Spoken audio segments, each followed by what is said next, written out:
Bueno, buenas tardes para todos, doctor Carlos. Buenas tardes, muchas gracias por su puntualidad, por su asistencia.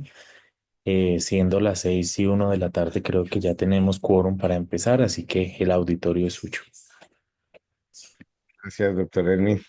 Un saludo especial para todos y todas, doctores, doctoras.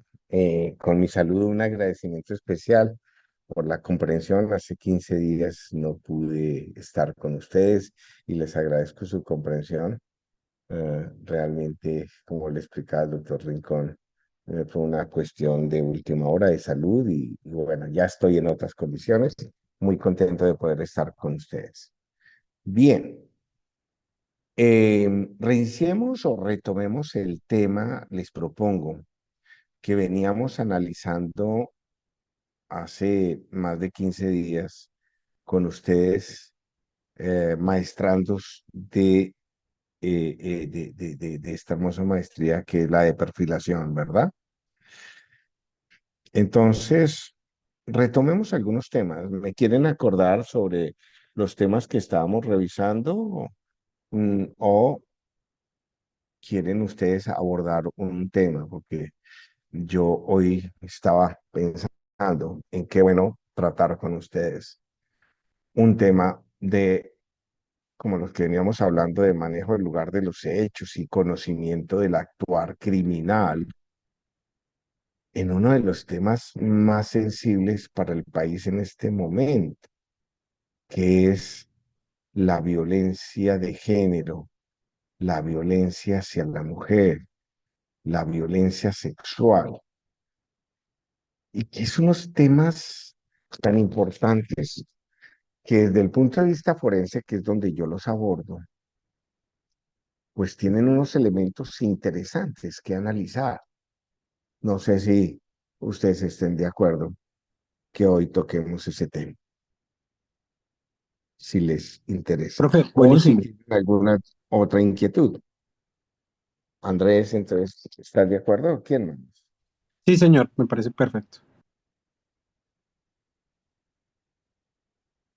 Entonces, ¿les parece si empezamos a abordar, como ustedes están haciendo la maestría en, en, en esto de la conducta del delincuente, la conducta del agresor? Y este es uno de los temas importantes para anunciar. Bueno, quiero escuchar aparte de Andrés a otras personas. ¿Qué les parece? ¿No? Ay, excelente, doctor. Yo estoy de acuerdo con el tema planteado. Bueno, yo pensando en este tema, eso fue la vez pasada que no pude hablar con ustedes, pero en medio de mi rehabilitación por mi proceso de enfermedad, me puse a pensar en este tema y a mirar algunos aspectos que de pronto es de su interés. Entonces, he preparado unas diapositivas como para que concentrarnos en un tema y no dispersarnos tanto. Sin embargo, por favor, como esta tutoría es para que ustedes intervengan, me pregunten, aclaren dudas, por favor, interrúmpanme cuando quieran intervenir, ¿sí? Entonces no tienen que levantar la mano porque quiero presentar unas diapositivas y entonces, yo no sé si pueda compartir, no, creo que sí puedo compartir de acá, Sí, compartir señor. pantalla. Perfecto. Entonces, por favor, interrúmpanme y yo voy a compartir la pantalla. Esta la pantalla la voy a compartir. Perfecto. ¿Están ustedes viendo esta diapositiva? La Sí, señor. diapositiva. Sí. Magnífico. Bueno, entonces he preparado algunos contextos, algunos criterios que se deben tener en cuenta desde el punto de vista forense sobre el comportamiento en temas de violencia de género, pero me he enfocado mucho en el tema del feminicidio, toda vez que en las últimas semanas aquí en Colombia hemos visto la muerte, el sacrificio de muchas mujeres y hemos recibido los comentarios de que efectivamente son comportamientos feminicidas. Y se habla por prensa, se habla por la misma fiscalía de temas de feminicidio. Entonces, quiero mostrarles en lo que he trabajado para que ustedes me ayuden y me complementen y si quieren me pregunten. El contexto de la violencia de género.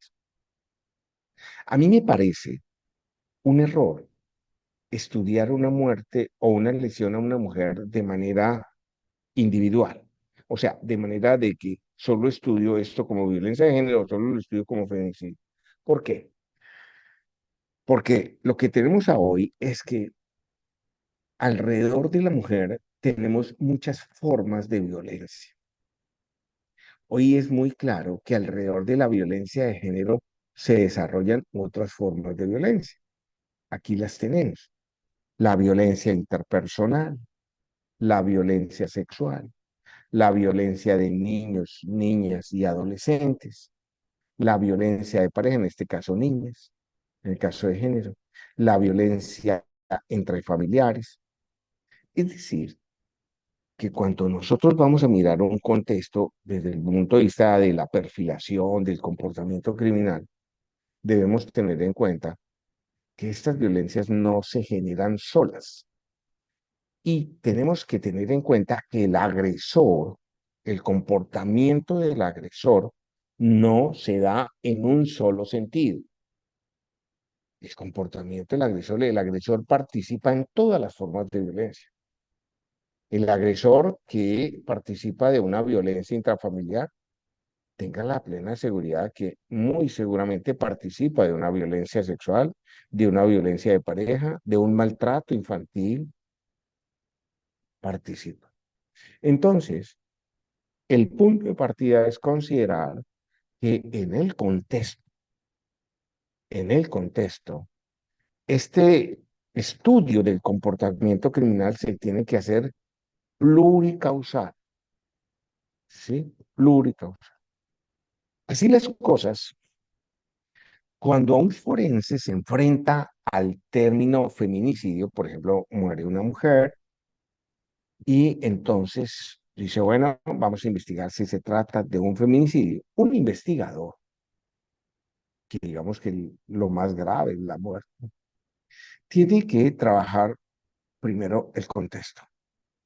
Y dentro del contexto hay unos elementos importantes que trabajar. El contexto de familia.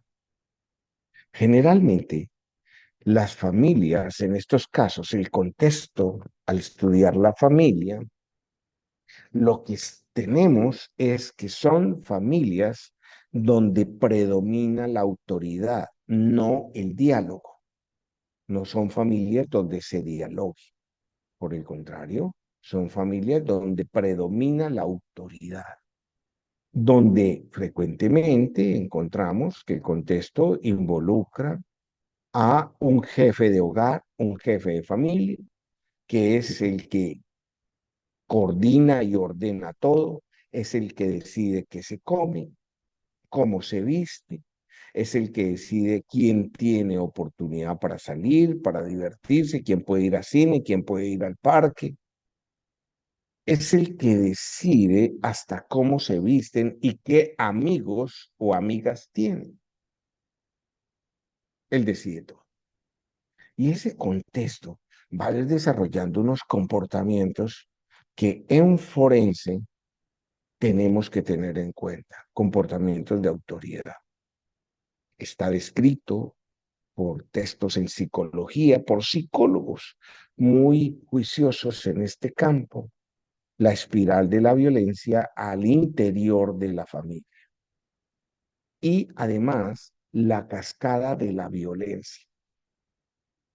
La espiral de la violencia nos va a hablar de unas relaciones en espiral que comienzan con eventos de violencia, por ejemplo, conductual, gestual, conductual, de lenguaje, y que van a ir aumentando hasta llegar a contextos de violencia física. y psicológica. Y la cascada de violencia nos hablan cómo en estos contextos de familia la violencia se da de por estratos, porque estas son familias donde está el jefe, son familias piramidales, de construcción piramidal, donde la punta de la pirámide es el jefe, y de ahí para abajo hay niveles, hay estratos. Por ejemplo, el jefe de hogar violenta a su compañera, a su esposa, a sus hijos. Ella violenta a sus hijos de mayor a menor. Los hijos violentan a las mascotas y así se da una cascada de violencia. Y esto que está descrito es lo que vamos a ver en el contexto del estudio de cómo son estas relaciones que se dan en la familia. Pero igual que examinamos el contexto de cómo se dan estas relaciones y vamos a buscar elementos que se dan en este contexto, elementos que son, por ejemplo, en un contexto de hogar, el desorden en la familia o el orden excesivo en la familia, el tipo de lenguaje que se utiliza al interior de la familia, un lenguaje que siempre es con autoridad o un lenguaje ofensivo. Esto que hace parte de ese contexto y que va a ser detectado por el investigador, por la persona que está recaudando esos elementos para perfilar, para mirar cómo es el comportamiento, son detectables, fácilmente documentables. Pero esa familia no es el hogar, esa familia involucra tanto los que tienen convivencia diaria, convivencia privada, convivencia profunda, como los que no. Me refiero a que este contexto hay que ampliarlo, por ejemplo, a padres, abuelos, hermanos que no viven con la persona, primos, tíos, porque lo que vamos a ver es que este comportamiento es un comportamiento que se repite en el contexto de familia. ¿Y cuántas veces no encontramos que en la familia que la integran 20, 30, 40, 50 personas, se mantiene ese contexto y se ha adoptado como normal dentro de la familia? Eso es importante para que el investigador inicie allí el estudio del comportamiento criminal del supuesto feminicidio, el origen de ese comportamiento. Después, el investigador obviamente tendrá que mirar el contexto ya más íntimo, el de hogar, el de convivencia mutua, el convivencia íntima, que va a reflejar lo que ya se vio en el contexto de la familia, pero con situaciones de mayor gravedad que se dan. La gravedad se mide por la intensidad de las situaciones y por la frecuencia de las situaciones que se dan. Por ejemplo, los gritos, los frases ofensivas, las actitudes violentas, no solamente se van a medir con mayor frecuencia, o sea, la frecuencia en la parte íntima va a aumentar, sino la intensidad de esas acciones. Eso también se puede documentar. Y eso es valioso para que se haga el estudio de ese comportamiento que llevó a la muerte de una persona. Pero simultáneamente con eso también hay que estudiar su entorno social, su entorno social. Y su entorno social implica el contexto en que se desarrollan esos miembros del hogar, esos miembros de la familia. En muchas ocasiones, ese contexto trasciende no solamente a amigos, sino al contexto laboral. En muchas ocasiones, el contexto laboral nos va a mostrar cómo ese tipo de actitudes, de acciones, trascienden a las personas que rodean a su jefe, a sus compañeros de trabajo. En muchas ocasiones los compañeros de trabajo definen a esta persona, es una persona impositiva, con él no se puede hablar, tiene actitudes que rayan con la decencia, y es porque este personaje que hace parte del contexto feminicida, del contexto de violencia de género, lleva eso a su contexto social. Allí puede encontrar el rechazo o puede encontrar connivencia con esas actitudes. Es innegable que la sociedad actual colombiana, o bueno, no actual, dejémoslo, la sociedad colombiana es una sociedad machista. Eso no lo podemos negar. Si se quiere, la sociedad latinoamericana, pero en Latinoamérica, uno de los países con mayor índice de machismo tiene Colombia. Nuestra sociedad es machista. ¿Y por qué lo aclaro? Porque al estudiar el comportamiento del feminicida, nos vamos a encontrar que ese comportamiento va a tener grados de aceptación a nivel de esta sociedad. Y grados de aceptación que se van a manifestar no simplemente porque la sociedad es indiferente a esas actitudes, y cito casos en donde ya se ha hecho público por noticiero y todo, por ejemplo, situaciones en las cuales un sujeto golpea a una mujer en la calle. Recuerdo unas imágenes de un noticiero donde van los dos en una moto, el sujeto para la moto, se baja, hace bajar a la mujer, la golpea. Esa situación la graban otras personas con sus celulares. El sujeto la golpea hasta que la tumba al piso, la arrastra, después la alza, la sube a la moto y continúan. Eso fue grabado. Y esa situación lo que nos muestra es que hay una sociedad tolerante que convive con la violencia de género, que no marca límites porque somos una sociedad machista. Pero ese nivel de convivencia trasciende a las relaciones interpersonales. Y entonces vamos a estudiar el feminicida y estudiamos cuál es su círculo de amigos. Generalmente no está rodeado de muchas mujeres, generalmente su círculo de amigos son masculinos y su círculo de amigos tiene unas relaciones unas relaciones también impositivas, de autoridad, de imponencia. No hay muy poco diálogo. O sea, esto que inicialmente lo advertimos a nivel de familia, a nivel de hogar, lo vamos a ver a nivel de sociedad. Y como les decía, este comportamiento se va a ver reflejado en una sociedad que se convierte en tolerante. Fíjense ustedes hoy, por ejemplo, cómo nuestra sociedad es tolerante para ciertas letras de música, donde se muestra a la mujer como un objeto, donde se muestra que la mujer guarda unas relaciones como objeto, no como persona, se tiene como objeto, ¿no? Hay música, hay videos. Hoy con las redes sociales tenemos una situación que trasciende, ya no, trasciende a todos los ámbitos, donde se concibe como, comillas, normal una situación de violencia hacia la mujer en muchos aspectos.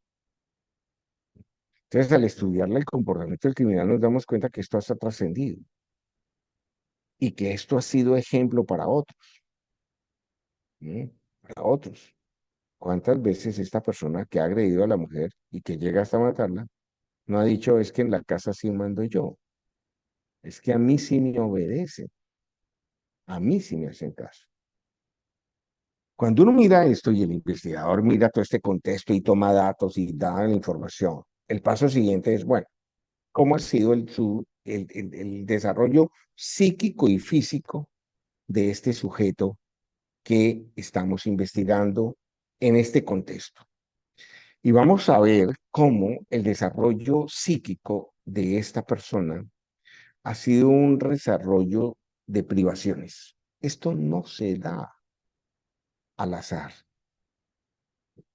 privaciones cognitivas principalmente. El desarrollo psíquico ha sido un desarrollo que no se le ha permitido explorar por ejemplo, en los niños, explorar su imaginación, explorar sus actitudes, sus iniciativas.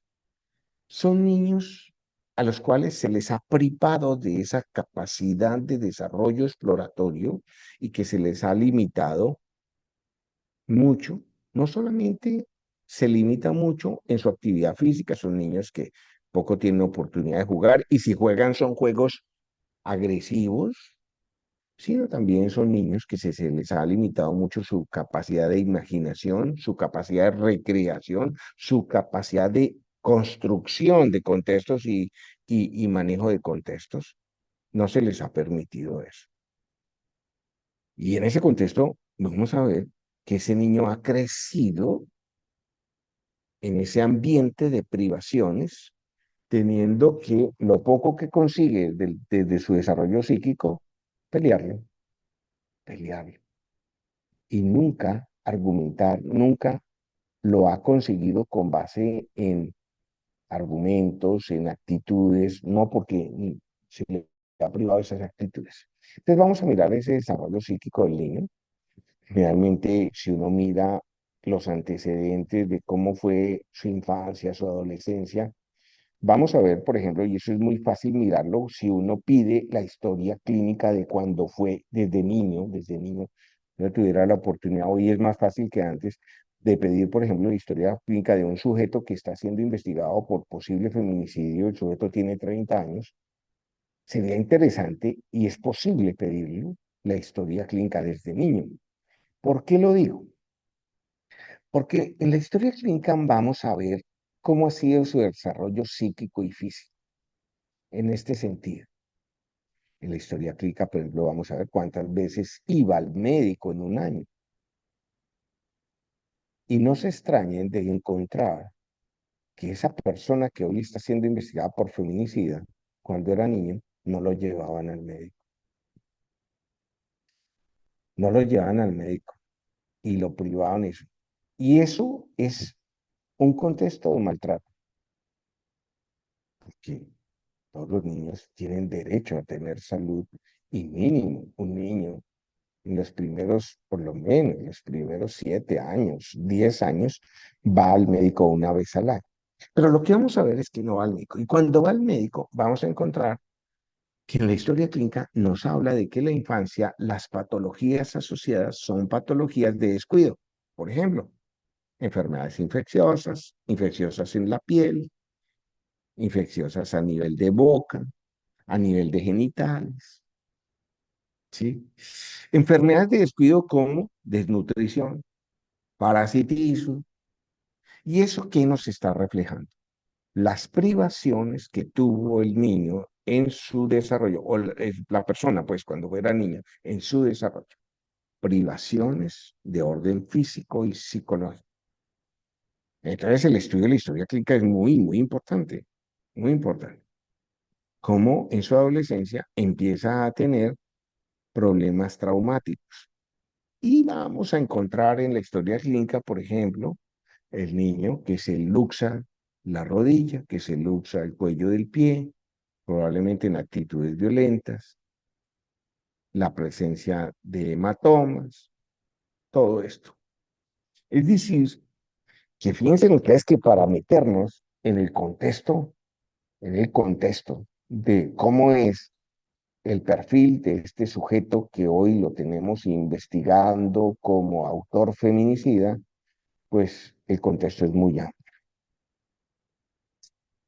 Ahora bien,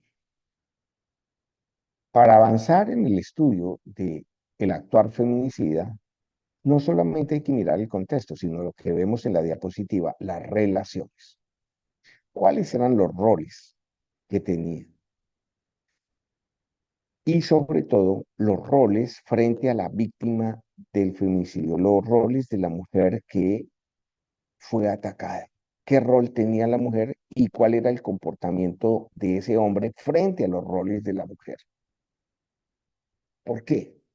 Este es un aspecto interesante que muchos lo han tratado y es que el actuar del feminicida es un actuar en donde intenta negarle roles a la mujer, despojarla de todos los roles, incluso, y el principal, su rol de mujer. Intenta anularla en el rol de mujer, como por ejemplo, el actuar feminicida característico es el que le prohíbe a la mujer, por ejemplo, utilizar el cabello largo, tiene que utilizar el cabello corto, vestirse de falda, mejor vestirse de pantalón, amigos, maquillarse, por ejemplo. Entonces, el rol de la mujer frente a ese actuar es muy importante, porque el rol de la mujer puede llegar a un momento, no señor, no, no tolero esa relación, puede llegar al punto de decir, no, no concibo esa actitud suya y enfrentarse al sujeto. Ese rol de la mujer no va a ser tolerado por el sujeto. El sujeto no va a tolerar que ella se subleve ante su autoridad. Entonces, ese análisis va a ser muy importante. ¿Cómo era el rol de la mujer frente a esas relaciones que ya conocimos? Eh, ese rol, en muchas ocasiones nos damos cuenta que la mujer logra en algunos casos, pero en otros casos intenta romper romper esa hegemonía que tiene el actuar feminicida. Pero también nos vamos a dar cuenta que ese rol que ha incrementado la mujer hace que el actuar feminicida se convierta cada vez más y más y más agresivo y va a terminar por quitarle la vida. Entonces, ese estudio es importante, las relaciones. Y cuando uno estudia esas relaciones y cómo fue el rol de la mujer, de la víctima, con eso, indudablemente, tenemos que empezar a mirar las lesiones y la ubicación de las lesiones. Esto, créanme que esto es interesante porque, miren, sucedió en el Instituto de Medicina Legal, por allá entre el año 2007 a 2010, como en Medellín, como en Medellín los médicos empezaron a darse cuenta que muchos de los cadáveres de las mujeres que llegaban a la morgue en Medellín, cadáveres de mujeres de muerte violenta, oye, eran de mujeres que ya se habían valorado en clínica por lesiones personales. Voy a citar este evento porque es que a partir de ahí es donde esos datos empiezan a hacernos reflexionar sobre esto de los roles de la mujer y la ubicación de las lesiones. Ese momento fue crucial para el instituto porque se dio una voz de alerta. Yo recuerdo cómo en ese momento y cuando yo llego a ser director, se tiene ya un mecanismo de diagnóstico para detectar los riesgos de muerte de la mujer basado en eso. ¿Por qué? Porque cuando se hizo el análisis de que muchos de los cuerpos de las mujeres que llegaban a la morgue eran de mujeres que ya habían estado por lesiones personales, empezamos a revisar los dictámenes y a analizar las lesiones y la ubicación de las lesiones. Ese cadáver de la mujer que se tenía en ese momento tenía un historial en medicina legal de años, de 4 o 5 años incluso, en donde en ese historial se veía que progresivamente las lesiones iban en aumento. La ubicación y la intensidad de las lesiones era característica, porque algo que se encontró es que las lesiones comenzaban por ser lesiones de tipo contundente, una cachetada, una patada, un puño, un empujón, pero en el transcurso de esos años, el registro de las lesiones que tenía el instituto se veía que iban evolucionando. Después fueron lesiones cortantes, con elementos cortantes o elementos cortopunzantes como el cuchillo. Y de todas maneras seguían asociando las lesiones contundentes. Esto es característico. Muchos de esos cuerpos llegaron con lesiones por armas de fuego. Hoy el arma de fuego es el primer mecanismo de muerte de la mujer, hoy, curiosamente. Entonces, cuando nosotros vamos a estudiar y a investigar un feminicidio y tenemos el sospechoso, tenemos que investigar esto, pero nos vamos a centrar en los roles que tenía la víctima y cómo respondía la agresión frente a esos roles, mirando la ubicación y la intensidad de las lesiones. Es claro que la intensidad va en aumento. Ahora, la ubicación. Algo que encontramos es que las lesiones progresivamente iban ubicándose en áreas que iban a comprometer la feminidad de esa víctima. ¿Me explico? El cuero cabelludo, había lesiones a nivel de cuero cabelludo, arrancamiento de cabello, cabello corto, insisto, en la cara, pero también lesiones a nivel de regiones genitales y paragenitales. Entonces, la ubicación de las lesiones también va cambiando. Inicialmente las lesiones no se ubican en esas áreas, pero van cambiando porque cada vez para el agresor va a ser más claro que la mejor acción es la desfeminización. Y entonces analizábamos cómo la ubicación de las lesiones nos podía dar unos criterios de comportamiento muy claros de quién va a ser ese agresor, ¿no? Esos criterios no lo daba mucho la ubicación de las lesiones.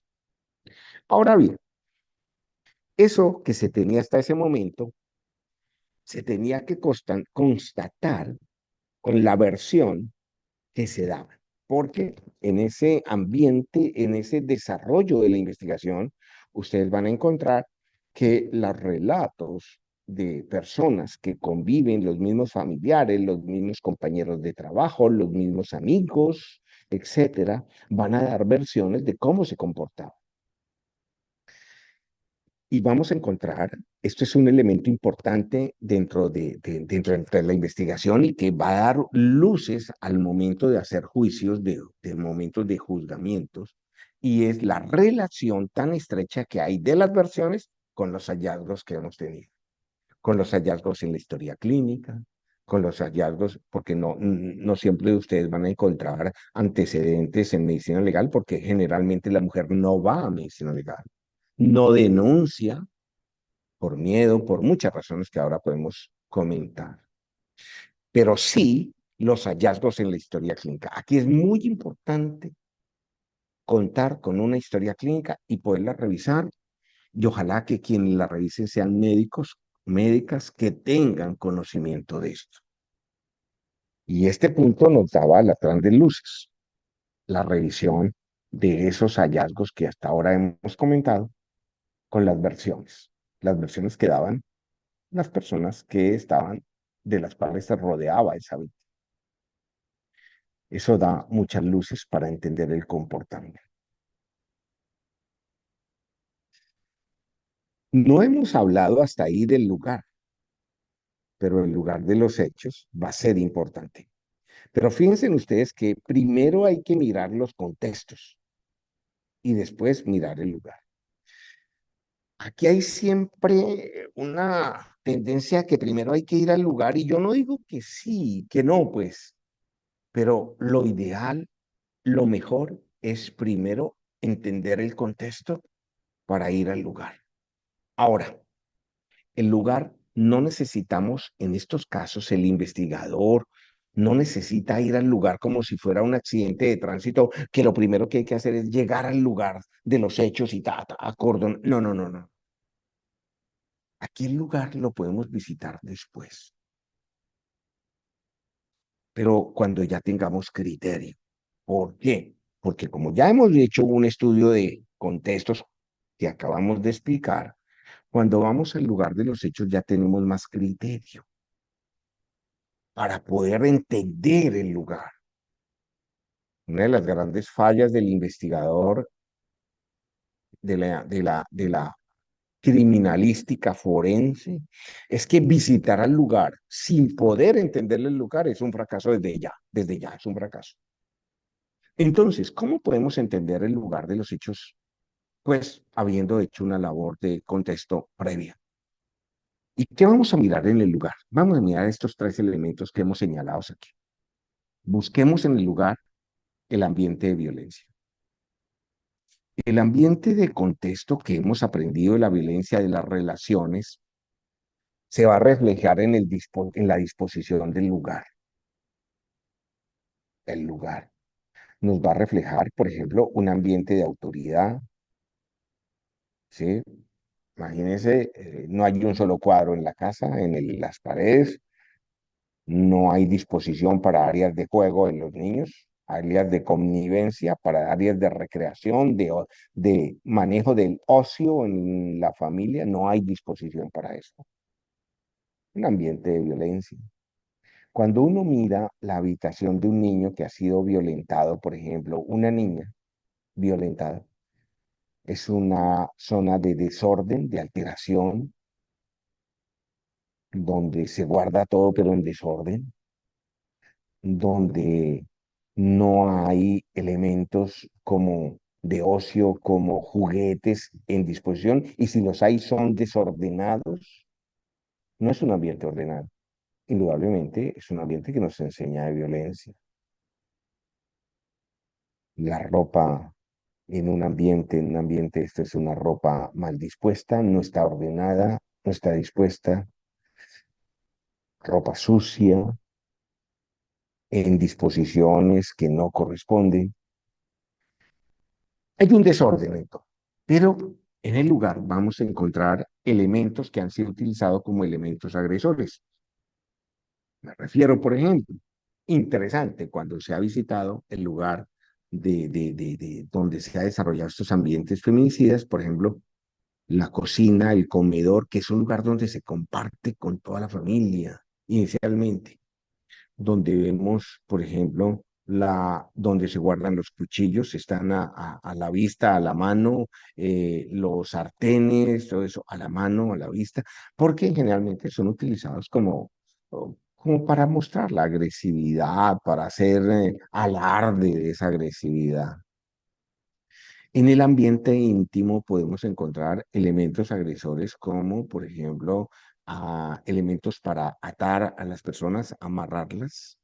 Pueden ser prendas que se utilizan para amarrar a la persona, ¿no? Eh, Podemos encontrar, por ejemplo, ya elementos mucho más claros como bastones, ¿no? Elementos agresivos como palos de escoba, etcétera. Frente al lugar, el examen del lugar, tenemos que tomar en cuenta las versiones de familiares, amigos y conocidos de por qué está el lugar así. En muchas ocasiones, cuando uno mira el lugar o examina el lugar, uno le pregunta a la familia, oye, ¿es normal este desorden, esta disposición de las cosas así? ¿Por qué, por ejemplo, tenemos una vitrina con un vidrio roto? Nadie lo ha reparado, nadie ha tomado en cuenta esto. ¿Por qué esta ventana no cierra? ¿Por qué esta ventana está dañada? ¿Por qué esta ventana tiene el vidrio dañado y nadie lo ha reparado? Es decir, hay que mirar esto también con familiares, amigos y conocidos. Y mirar ese contexto para obtener la información de allí, porque de allí vamos a poder sacar muchos datos que nos van a servir para esto. Hasta ahí tenemos algo que comentar, porque ustedes me dejan hablar y yo, sí, ustedes me dejan hablar y caramba, yo sigo charlando. ¿Qué tenemos para comentar? ¿Cómo les parece esto que es los criterios de poder estudiar el lugar de los hechos y los contextos? Profe, pues en mi ¿Qué caso en opinan? particular, buenísimo porque yo justamente hace como 20 días hice un trabajo para esta maestría del delito de feminicidio y me di cuenta justamente de lo que usted está hablando el día de hoy, de los contextos de violencia en el hogar. Eh, pues Colombia es un país de madres cabezas de hogares, pero cuando hay papás presentes y son violentos, pues tiende a haber pues como una cierta, no tendencia, pero es como una cualidad relativamente común en los feminicidas, ¿no? También los contextos de machismo, entonces yo creo que pues es un delito que en ese sentido ha tenido como un muy buen abordaje precalificativo o poscalificativo, por así decirlo, de lo que son las circunstancias que han rodeado al feminicidio. A mí lo que me parece también como muy interesante es que pues a la otra parte de la maestría que nosotros estamos haciendo, que es el tema de políticas públicas, basadas en criminalidad. Es como, yo justamente estaba pensando en eso, yo como, ¿de qué manera uno hace para cuando conoce algunos factores de riesgo, convertirlos en políticas públicas que de alguna manera terminen pues beneficiando a la sociedad, ¿cierto?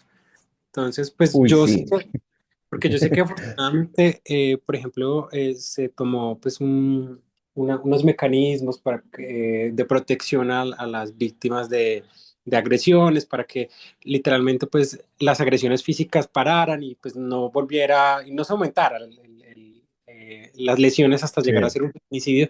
Pero siento yo que pues a veces le queda a uno como de pronto si llega a hacer una investigación o como profesional difícil tener una propuesta de política pública cuando uno conoce la causa o una de las causas de lo que es el delito, pues de lo que puede llegar a ser un delito.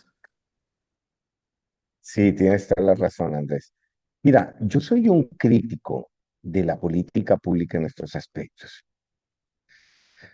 porque si uno mira el desarrollo de lo que estamos hablando, si uno mira que nuestra sociedad es una sociedad machista, que tolera, que a veces propicia situaciones de esta, uno diría la política pública debe ir encaminada a hacer un cambio de esa sociedad, pero el cambio de la sociedad se tiene que dar desde la educación y la salud.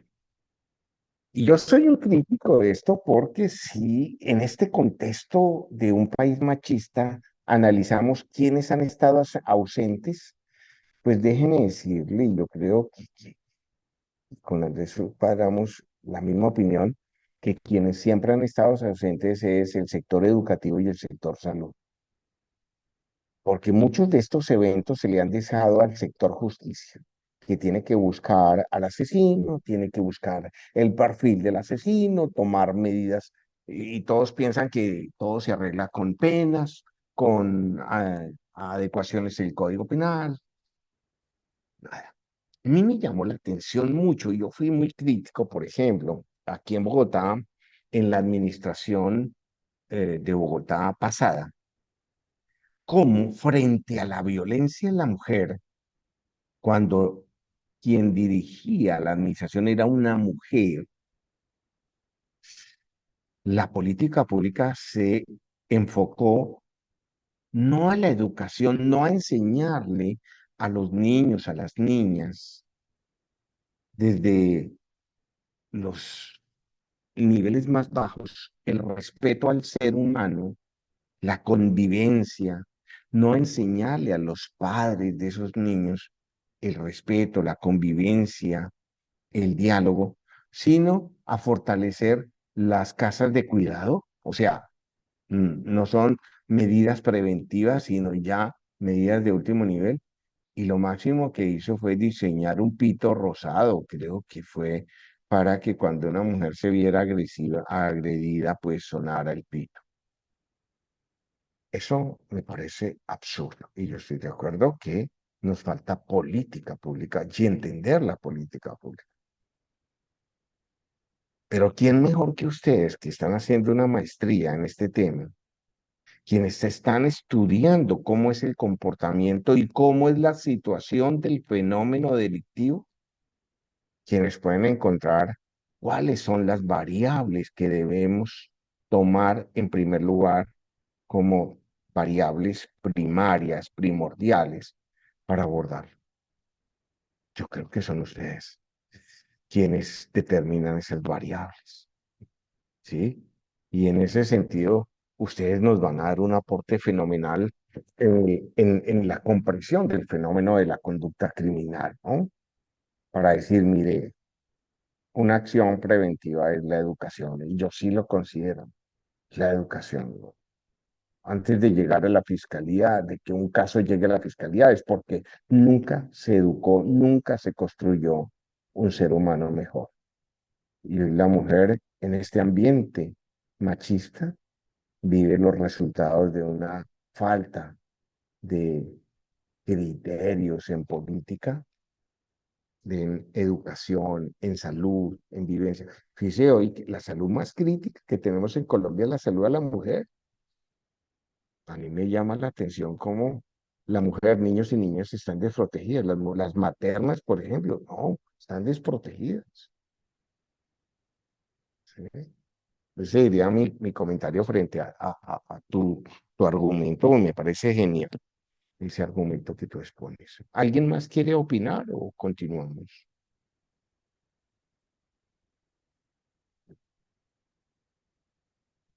No me digan que se durmieron, hola. No me digan eso. No, profe, estamos acá, pero por lo menos yo estoy conforme lo que se ha hablado al momento. No era por molestar, era por molestar. Bueno, continuemos mirando el estudio del feminicidio y el estudio del comportamiento feminicida. Y ahora ya hemos visto el contexto y hablamos un poquito de cómo examinar el lugar y cómo nos orienta el lugar, ¿no? En estos contextos. Y ahora miremoslo desde el punto de vista del cadáver. Esto, esto lo analizábamos hace muchos años con los patólogos del instituto, con el equipo forense del instituto, porque indudablemente esta violencia a la mujer en su grado máximo, que es la muerte de la mujer, el feminicidio, debe ser demostrada, ese comportamiento feminicida, a partir de esos efectos que produjo el cadáver. Entonces, nosotros nos preocupábamos en ese aspecto y empezamos a mirar cuáles eran los criterios, qué debemos ponerle atención en el cadáver. Esto se los menciono porque ustedes probablemente pueden estar en contacto o tener en su mano un protocolo de necropsia cuando se esté investigando o se esté estudiando una situación de feminicidio y puedan acceder a un protocolo de necropsia. No sé si dentro de ustedes hay médicos forenses, no, no sé. ¿Si tienen algún médico forense dentro de ustedes?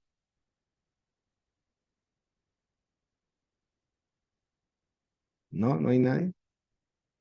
Bueno, pero eso no quita que en cualquier momento podamos tener en la mano un estudio forense del cadáver.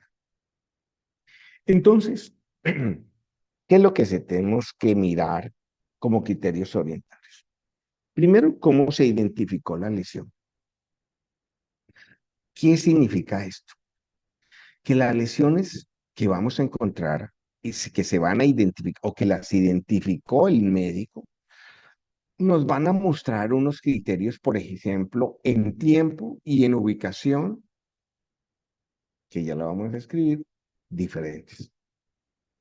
Curiosamente, estos cabres tienen huellas de lesión de diferentes periodos, porque al feminicidio no se llega como un acto primario, se llega como un acto último.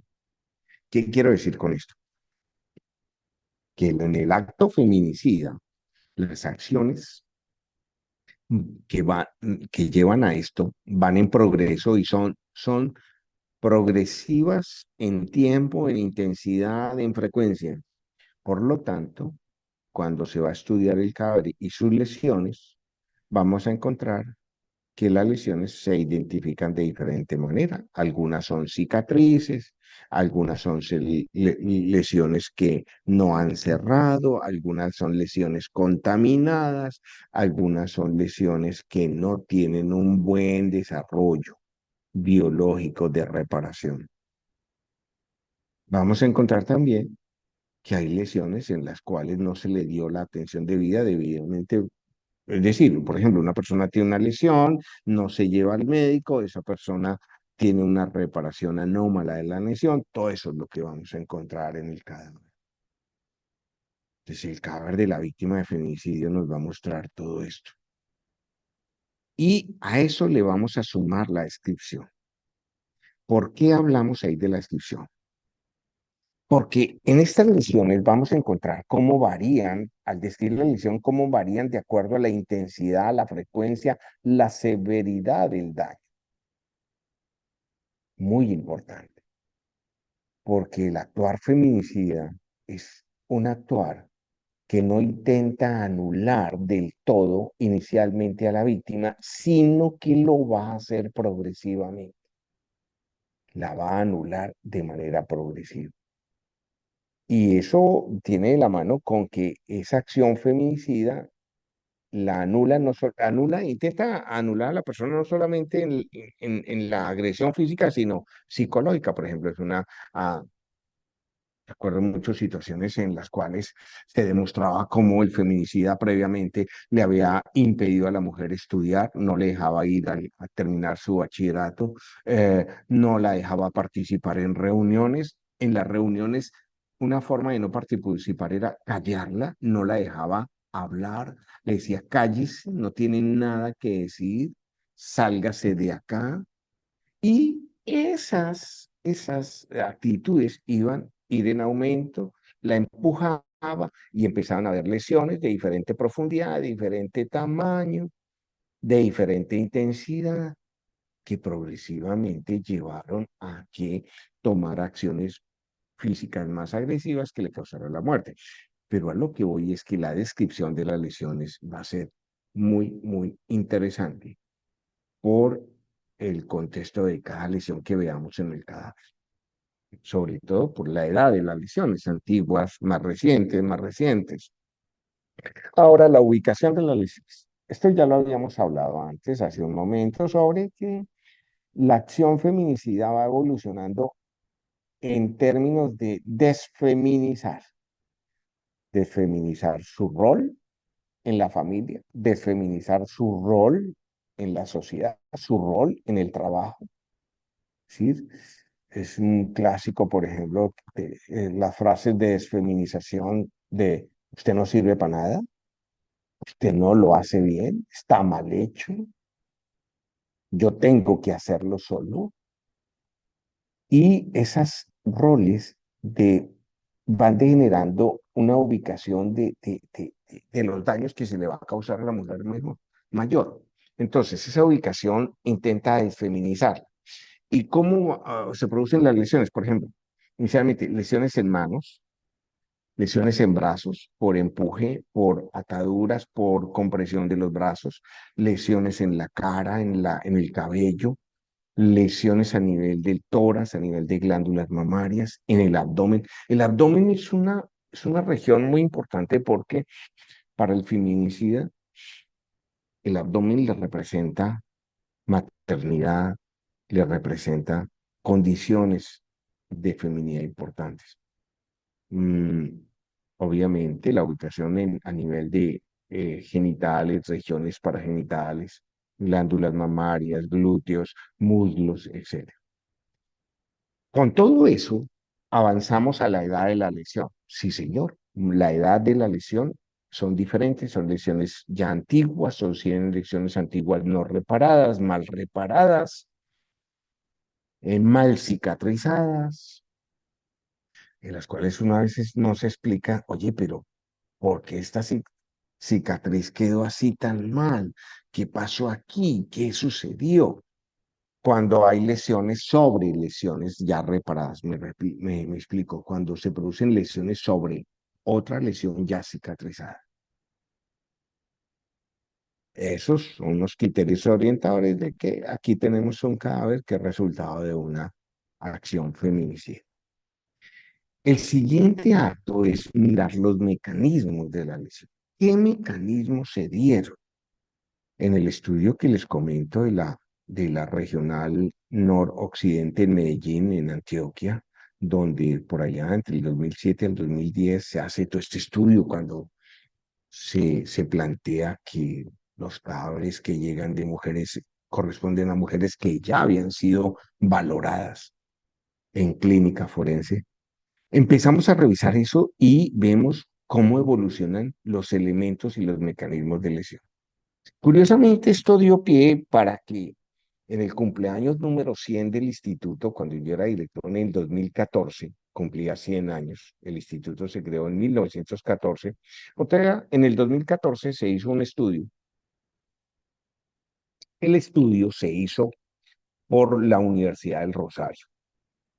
La Universidad del Rosario salió con un documento muy hermoso que se llama, ay, ahorita se me olvida el libro que se llama, mm, bueno, habla sobre la evolución de la medicina legal en estos 100 años y curiosamente menciona la evolución de las lesiones y los mecanismos de lesión.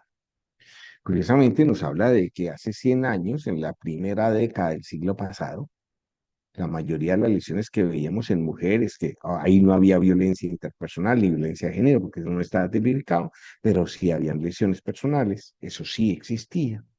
Eran lesiones de tipo contundente.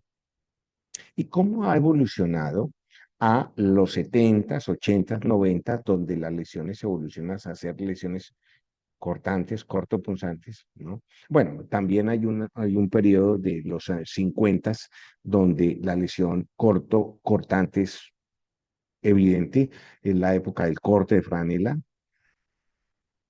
pero más se pone en evidencia en los 70s, 80s.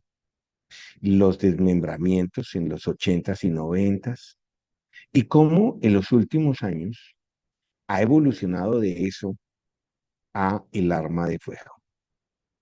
Hoy el primer mecanismo de lesión a la mujer es el arma de fuego. Curiosamente, pues ya no se le golpea, se le dispara.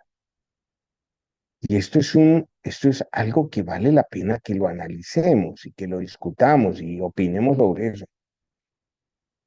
porque esto refleja con el aumento de la violencia en otros campos. Por ejemplo, el aumento de la violencia verbal, de la violencia laboral, de la violencia económica. Esto guarda una relación. O sea, no quiero con esto decir, no, es que aquí la balística es la que nos está dando la información más acertada de cómo se lesiona a la mujer. No, no, no. Es que vamos a mirar no solamente que es el arma de fuego el que más se utiliza, sino las condiciones sociales que tiene la mujer y que ha llevado también a que evolucione con el arma de fuego. Indudablemente, cuando la mujer mejora en su rol y logra unos alcances en su rol social, con la mujer irrumpe en su rol laboral, cuando exige sus propios derechos, el hombre la ataca. Y miren ustedes que entre los años 90 a 2000, a estos últimos años, 10 años, el ataque a la mujer ha sido mayor. ¿Y cómo se logra el ataque a la mujer mayor? Con armas de fuego. ¿Y por qué?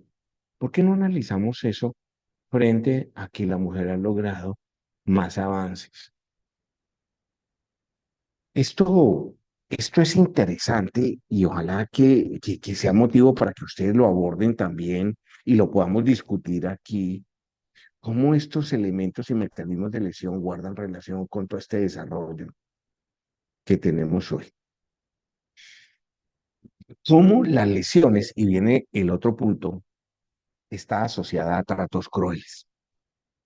¿Qué refiero a esto? Mire, Ahí muchos de no los tendría cuerpos que de ver muerte. con el contexto de la situación, profe, ¿Cómo? pues Dime, tranquila, dime.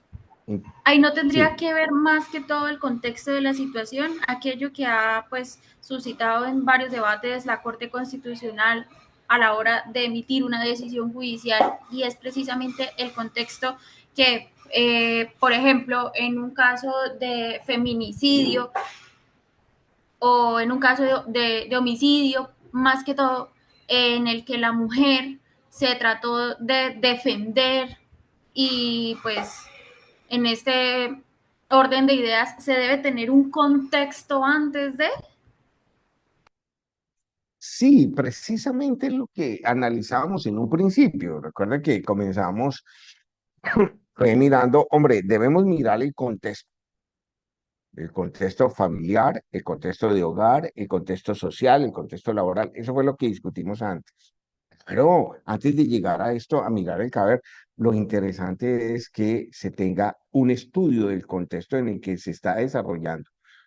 Recuerde que hemos hablado de, miremos el contexto de los roles de la mujer, los roles del sujeto que se está investigando como posible feminicida. Miremos esos roles. Y hemos hablado incluso del contexto previo a eso, de cómo fue el desarrollo psíquico y físico del sujeto del cual estamos investigando si participó o si tuvo que ver con la muerte de la mujer. Claro, claro que es fundamental. Digamos que para el estudio del cadáver es interesante haber analizado el contexto. Por eso, miren eso. Cuando se estudia el cadáver, en muchas ocasiones en las necropsias se han invitado, yo recuerdo en algunas ocasiones que se han invitado a la necropsia a psiquiatras y psicólogos a que participen de la necropsia, ahí en la morgue. Eso fue un caso inédito. Yo conozco exactamente dos casos en los que se logró eso y el aporte de ellos ahí que manejaban el contexto al mirar cada una de las lesiones fue maravilloso porque le daban luces al médico patólogo, al médico forense. No, indudablemente, doctora. Claro que sí, el contexto es fundamental y eso lo venimos haciendo. Y tendría que ver, o estoy bastante, o estaría yo desubicada sobre este apartado de la asociación a los tratos crueles frente al estudio de la lesión del cadáver. Claro, pero aquí tenemos que hacer claro, tiene que estar asociado a tratos crueles. Aquí hay que entender muy bien el trato cruel, porque hay que entenderlo del marco de la lesión progresiva de la violencia feminicida. Indudablemente la violencia feminicida es cruel, obviamente, los gritos, todo eso. Pero el trato cruel, por ejemplo, es negarle a la persona la salud. Y ese es un aspecto que se ve en el cadáver y se maneja como un trato cruel. ¿Por qué? Porque en muchas ocasiones el actor feminicida, el agresor feminicida, no le permite a su víctima que tenga una atención en salud, una atención en salud física, en salud oral, en salud psíquica. ¿Sí me hago entender? Por ejemplo, ¿en cuántas veces no hemos encontrado en los cadáveres que estas mujeres tienen una mala salud oral, tienen una dentadura descuidada, caries, y uno se pregunta, pero ¿cómo esta persona no consultaba al médico? ¿Tenía EPS? ¿No tenía? ¿Qué pasaba? ¿Cuántas ocasiones no hemos encontrado en los cuerpos de estas mujeres una patología dermatológica de larga data? Entonces uno dice, bueno, pero ¿por qué esta situación dermatológica de larga data? ¿Qué es lo que pasa? Nunca visitó el médico. Y entonces esto viene a ser parte del trato cruel.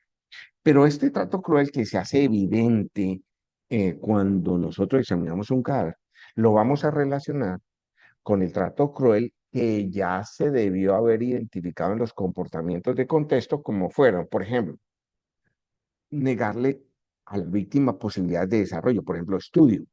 No le permite a la pareja que pueda estudiar de noche, que haga un curso, que se gradúe de bachiller, que haga una carrera, que no se le permite eso. Y eso viene a ser un trato cruel. No se le permite que tenga una opinión previa, no se le consulta, y eso va a ser marco para decir, sí, señor, aquí estamos encontrando que dentro de la acción feminicida encontramos tratos crueles, de privación, de desarrollo de ese ser humano. Hoy es mucho más evidente, ¿no? Hace 10 años no se hablaba de esto y eso hace poquito. Hace 10 años no lo tomábamos en cuenta, 20 años menos, comenzaba este siglo y hasta ahora decíamos, bueno, a ver cómo se manifiesta la violencia de la mujer que no sea física.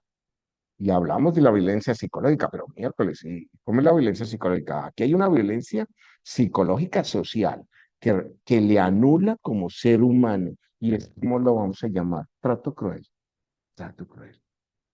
O Una incluso persona que, por la ejemplo, violencia económica, que pues es cuando está el patriarca, por decirlo así, a cargo o en cabeza de él está la administración de los gastos, del dinero, y pues la mujer está supeditada a vivir de ello.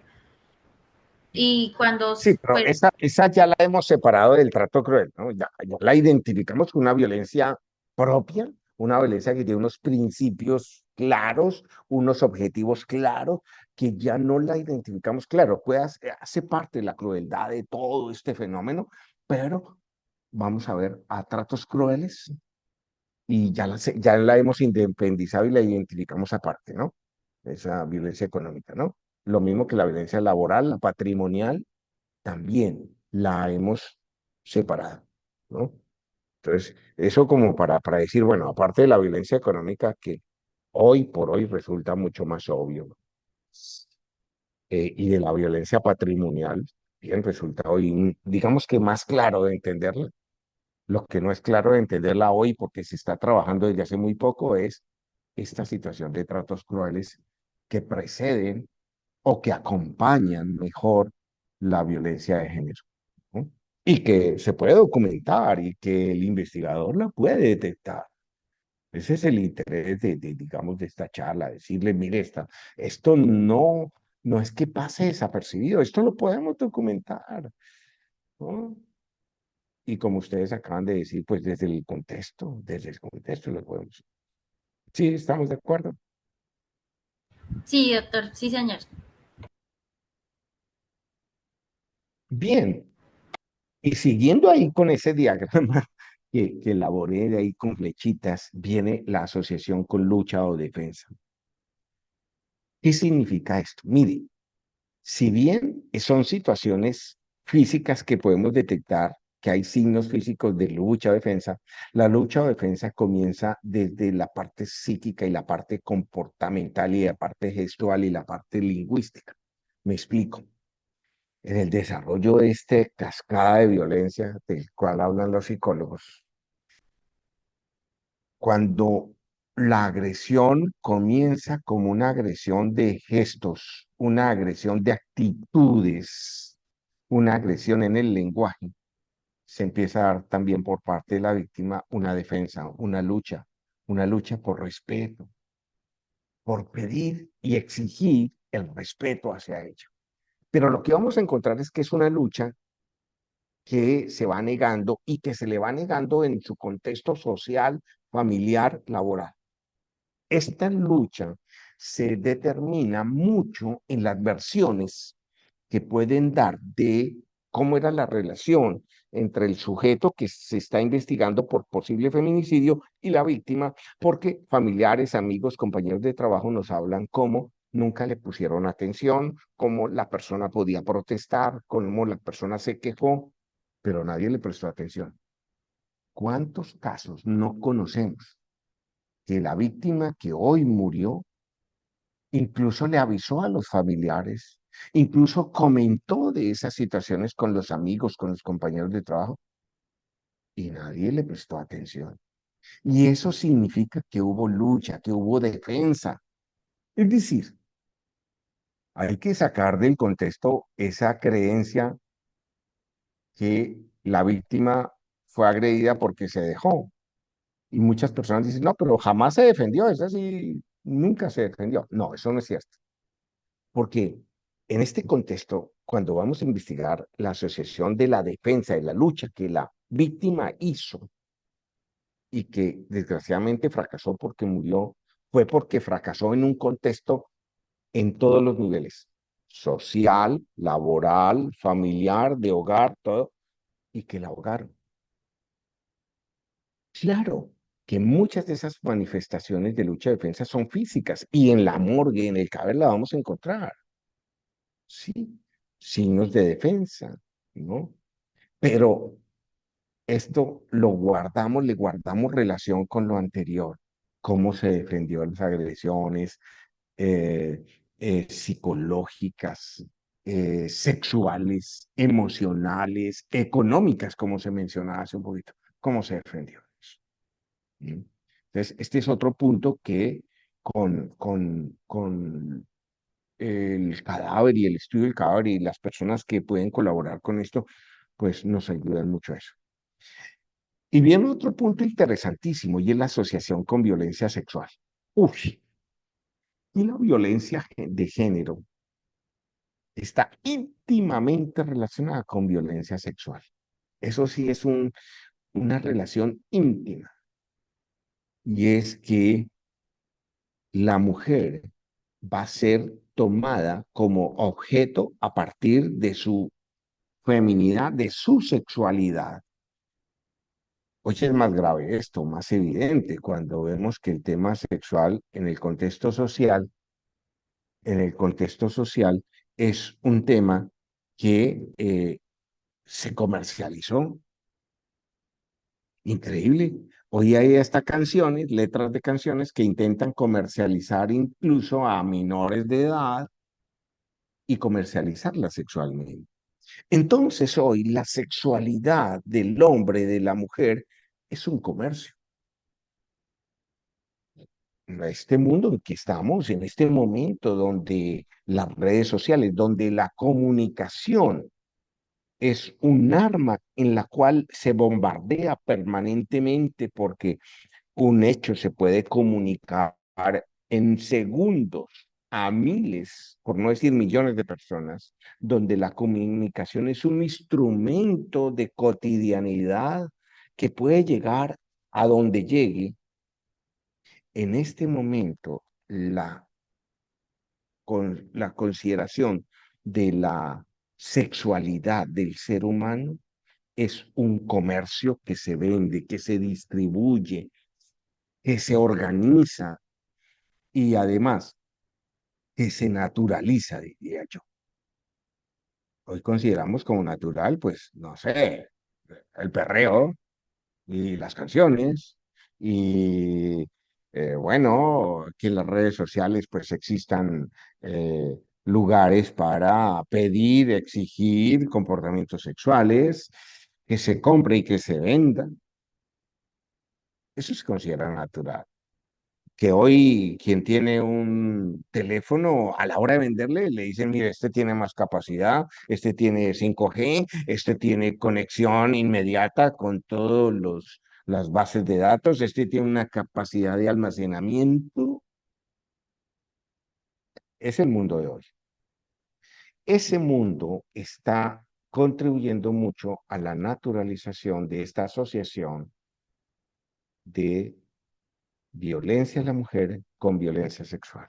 Es Son dos fenómenos que van de la mano.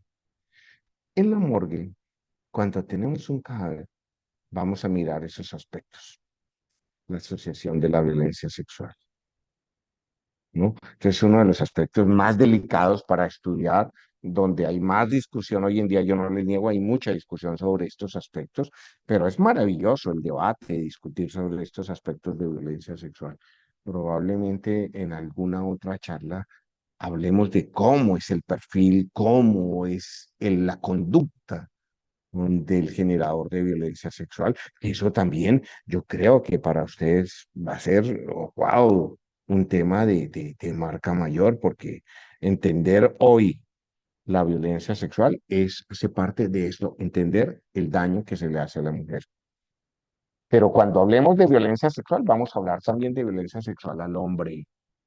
Es un tema que no se ha considerado y ojalá que ustedes como maestrandos en este tipo de estudios entren a hablar de violencia sexual en el hombre. Gravísima, les cuento. O por Gravísima. ejemplo, Pero un bueno, caso de violencia doméstica fue el de Johnny Depp y Amber Heard, que muy al pesar de que no haya existido una demanda sobre un tipo de violencia, sino por una difamación, se vio a todas luces la comisión de la violencia de Amber Heard con Johnny Depp. sí, Y, y ahí podemos analizar mucho. El día que analicemos violencia sexual, yo quisiera tener de ustedes un debate sobre violencia sexual en el hombre. Yo tuve una experiencia en septiembre del año 2023, gracias a una invitación de la JEP, y una experiencia que me parece maravillosa. Me reuní durante 2 días con 70 hombres gay, hetero, trans, queer, que habían sido violentados en el marco del conflicto.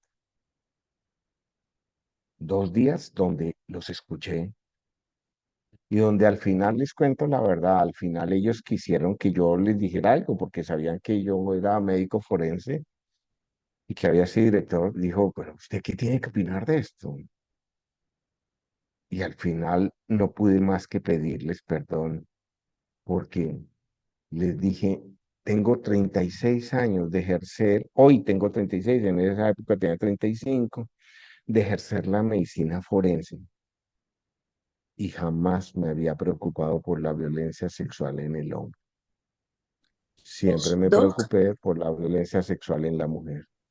lo que Y pasa al es que, escucharlos, wow. Dime, Pablo, sí, dime, perdón, tranquila. perdón, Doc, Más, no, es que es para tranquila. complementarle que es que ese tipo de violencia se utilizó también como un método de guerra cuando estaban las antiguas autodefensas antes de su desmovilización y también la guerrilla. Lo que pasa es que no se hizo Mm, tan visible por lo que usted decía ahora, por la sociedad machista, porque pues es más, entre comillas, más fácil decir que una mujer diga me violaron, me violentaron, me esclavizaron sexualmente, a que un hombre lo reconozca y más en los estrados judiciales. Por eso ese delito pasa tan invisible a los ojos tanto de las autoridades y pues de los médicos como tal. No, pero eso es cierto en el marco del conflicto, pero por fuera del conflicto es donde no la hemos visto. ¿Y qué pasa en la violencia sexual en el hombre por fuera del conflicto armado? Mira, si tú buscas estudios de esto, va a encontrar muy poquitos. Y eso se viene dando. Y la violencia sexual en el hombre es mucho más violenta que en la mujer. Y es la que tiene los mayores subregistros. Que cuando un hombre reconoce que fue violentado sexualmente es cuando ya pasó años, cuando ya dice, mire, yo tengo hoy 40, 50 años y a mí me violaron cuando tenía 8 años. Eso es lo que sucede. Saquemos la violencia sexual del conflicto y entremos a mirar la confianza por fuera del conflicto armado. Y es una situación que vale la pena discutir, que vale la pena analizar, porque es un fenómeno que está aumentando también, que tiene unas connotaciones hoy sociales, laborales, económicas diferentes, ¿no? Y que está impactando nuestra vida en comunidad, y está impactando la violencia en Colombia. Bueno, pero eso dejémoslo, se los propongo para un tema en una próxima, sí, es que van saliendo temas. Ustedes me acuerdan, me hacen el favor, pero ¿saben qué? Yo necesito que hablen más, que participen más, porque me dejan a mí echar carreta y yo hablo y pues no me callo. Y el objetivo no es ese. Yo creo que estoy aquí para orientar, para complementar, para responder algunas preguntas. Doctor, qué pena. Necesito más participación. Dime. Esos vestigios psicológicos generan afectaciones en la salud que puedan ser valoradas médicamente. Por ejemplo, una secuela que deja un abuso sexual se Mm, manifiesta en una enfermedad sí, o una sí. dolencia física que uno pueda correlacionar, que pueda decir esto es producto de esto, pero no se puede asociar en una historia clínica, sino después de ocurrido el hecho, si Mira, puede o no. sí, yo te cuento que ese es uno de los grandes retos que tiene la Jurisdicción Especial para la Paz, la Unidad de Investigación y Acusación de la JEP. Uno de los grandes retos es ese, porque allí ya se tiene un macro caso, allí se está investigando mucha violencia sexual, se cuenta con víctimas de violencia sexual de hace 20, 30, 40 años. Y los estudios que se están dando, yo doy fe de que hay estudios donde están participando, por ejemplo, profesionales de la Universidad Javeriana, de la Universidad Pedagógica, están dando cuenta de unos daños que se generaron a partir de esos eventos, de daños tanto psicológicos, cognitivos y daños físicos. ¿Sí? Sí, la respuesta es sí, se está trabajando en eso. Eso es nuevo, eso está abriendo un capítulo en forense muy bueno, que es cuáles son los efectos de la violencia sexual en un país que nunca la tuvo en cuenta, no la tomó en cuenta, que además no la sabe investigar, porque la violencia sexual no se sabe investigar. Ese día que hablemos de violencia sexual, les doy mis argumentos para demostrarles que en Colombia no sabemos investigar violencia sexual y por eso los índices tan altos. Ese día les demuestro los índices tan altos de la violencia sexual. Les doy un anticipo. En Bogotá, la impunidad en la investigación de violencia sexual en casos que llevan 2 años llega al 96% de impunidad. En Bogotá, ¿no? No les estoy hablando de Puerto Iniria, Puerto Carreño, Tumaco, nada.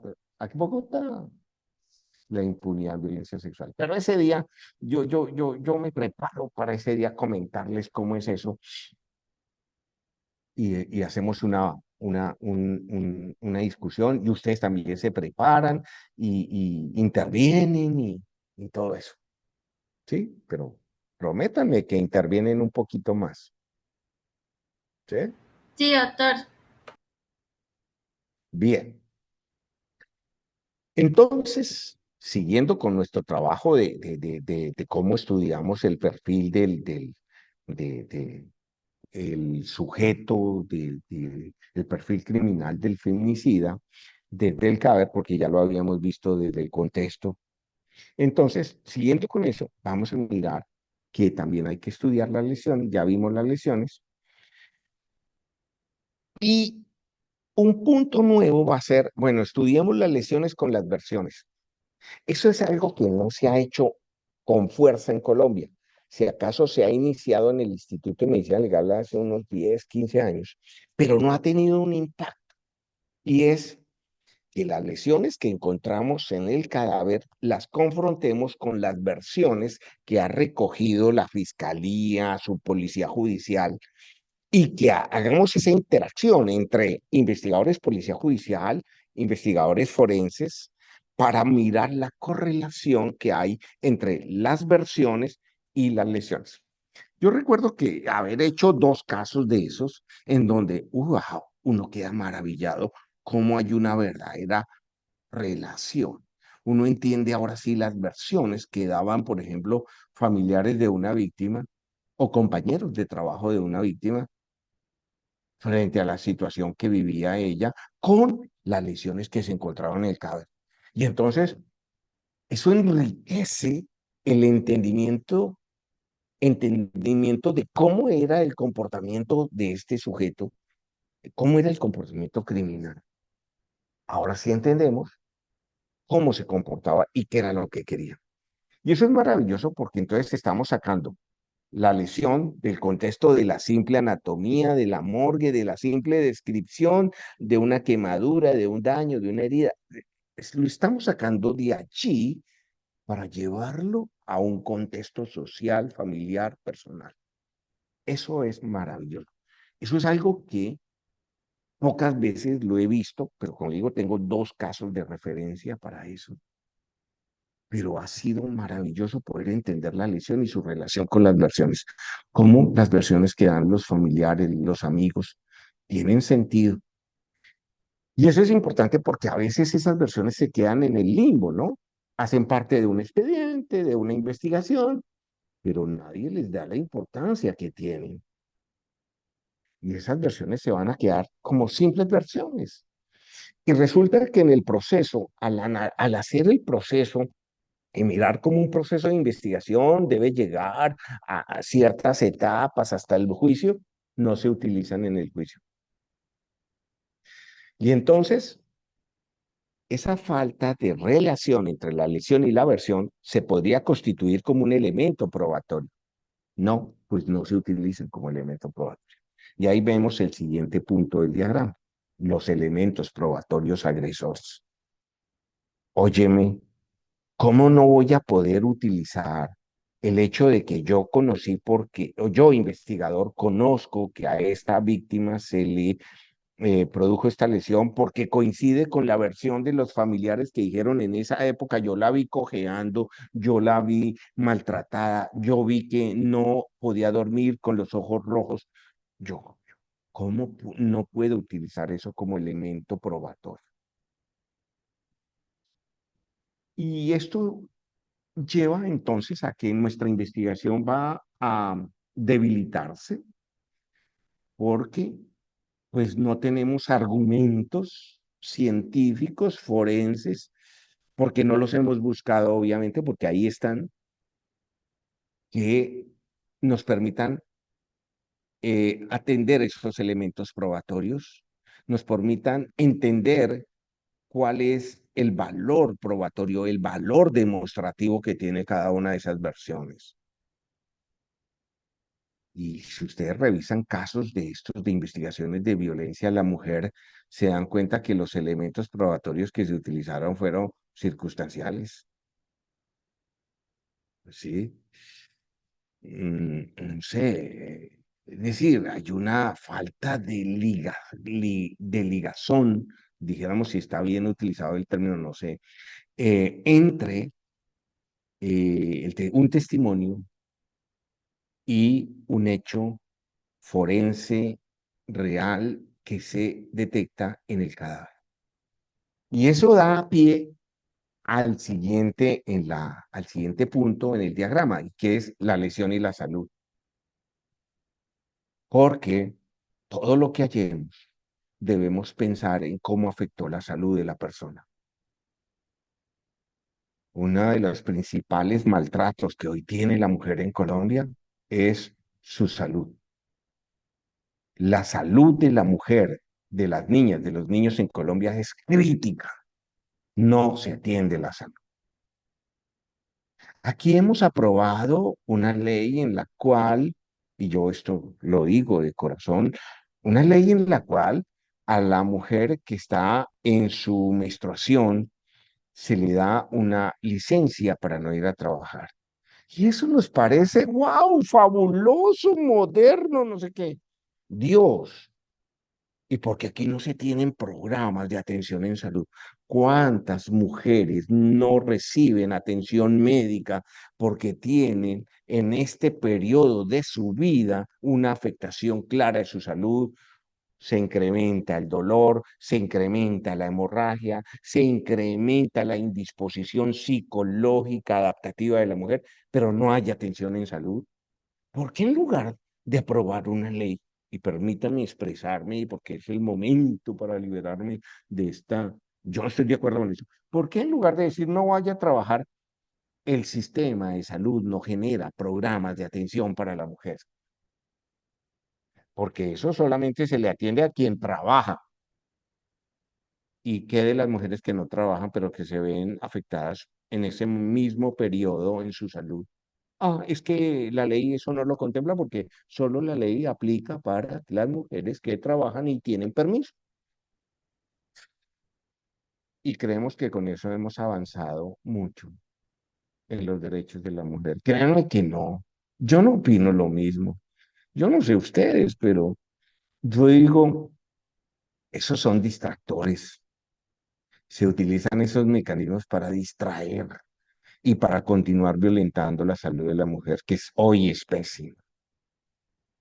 Hoy no hay programas de atención en salud, por ejemplo, como lo hay, por ejemplo, en la hipertensión arterial, en la desnutrición, programas de la salud en su periodo menstrual. No, no hay. Ese es un punto a reflexionar. Y eso tiene que ver con la política pública que mencionábamos hace un rato. Y eso tiene que ver con el maltrato a la mujer. Y eso tiene que ver con la actuación del feminicida que finalmente pues va a lograr su cometido de someter a la mujer porque no le da, las lesiones que le producen no le da salud, no le provee la salud. Ese es un ejemplo natural de esta sociedad que tenemos. Y viene el siguiente punto, la lesión y la incapacidad y las secuelas. Si hoy laboralmente se le reconoce, pero a quien tiene un contrato laboral que está incapacitado, eso no es nada. ¿Cómo se incapacita a la mujer cuando se le niega salud? ¿Qué me dicen de la salud gestacional cuando ella está embarazada? Ella, el feto, qué nivel de salud tenemos allí? Un porcentaje de las mujeres embarazadas en Colombia que tengan salud. ¿Cuántas de ellas inician los programas de salud gestacional después de los 3 primeros meses? Porque en los 3 primeros meses no hay atención. ¿Mm? ¿Y qué secuelas puede tener eso?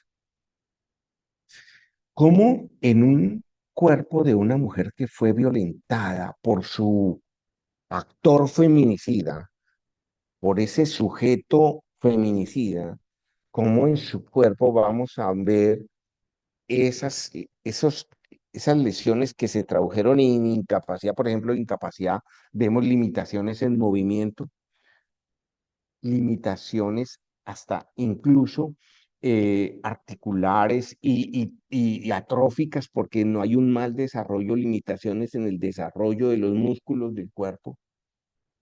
Pero amén de eso, limitaciones en el desarrollo que se puede demostrar en el desarrollo cognitivo, en el desarrollo psicológico de las personas violentadas. Hoy, en la Jurisdicción Especial para la Paz, en la Unidad de Investigación y Acusación, hay unas evidencias claras de las secuelas cognitivas que le ha dejado a las víctimas esa violencia. Víctimas de violencia de hace años, 30, 40 años, que no han aprendido aún a escribir su nombre. Y no es porque no quieran, es porque tenemos un daño cognitivo y se está documentando. Y yo les digo que soy testigo de eso, de la participación de la Universidad Pedagógica, por ejemplo, en este tema de las deficiencias cognitivas de las víctimas de violencia sexual y de las víctimas de violencia a la mujer. Entonces, fíjense que si nosotros queremos un marco, cómo estudiar el comportamiento en este tipo de violencia, pues creo que este marco nos puede dar luces. Yo he preparado estos pensando en que nos puede dar muchas luces este marco. Y frente a eso, entonces uno dice, bueno, ¿es posible evitar esas muertes? Sí, si hablamos de esto. Pero si nos seguimos callando, van a seguir muriendo. Por ejemplo, ¿por qué no se habla de esto? En el caso de esa niña que en un municipio del norte de Bogotá, hace como 2 meses, creo, ¿te recuerdan? Una niña joven de unos 15 años. Se ve cómo, hay un video que ve cómo en la noche sale acompañada por otro individuo a un lugar oscuro y al día siguiente encuentra su cuerpo. No solamente ha muerto, sin la han asesinado, sino que además la han violado.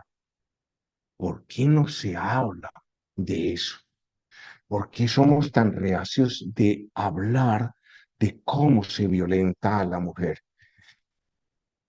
Y en eso, créanme que tenemos una gran responsabilidad nosotros los forenses.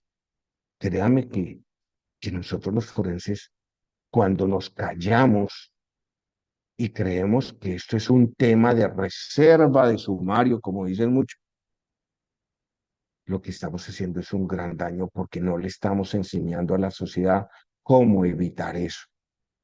El día que nosotros le enseñemos a la sociedad que la mujer ahí debe y merece todo el respeto como cualquier otro hombre, como cualquier ser humano, respeto y consideración, estaremos dando un primer paso para evitar esa muerte.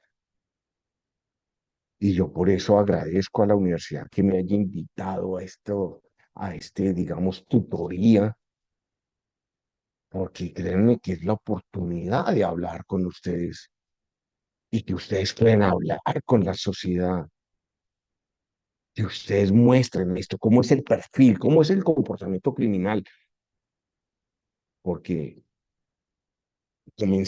comenzando con ambientes académicos, vamos a llegar a otros ambientes. Después podemos del ambiente académico, ¿por qué no en un ambiente académico, una discusión organizada, en un seminario, hablar de lo que ustedes están haciendo en el trabajo de la maestría? Y que después de ese ambiente académico lo podamos llevar, por ejemplo, a un ambiente laboral.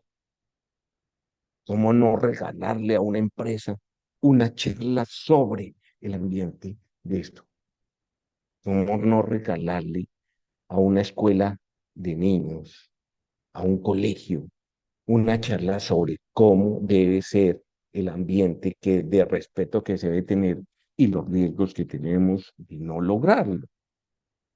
Entonces, por eso, pues, agradezco mucho eso. Esta diapositiva es que la mayoría de las muertes son evitables. Sí, señor, son evitables.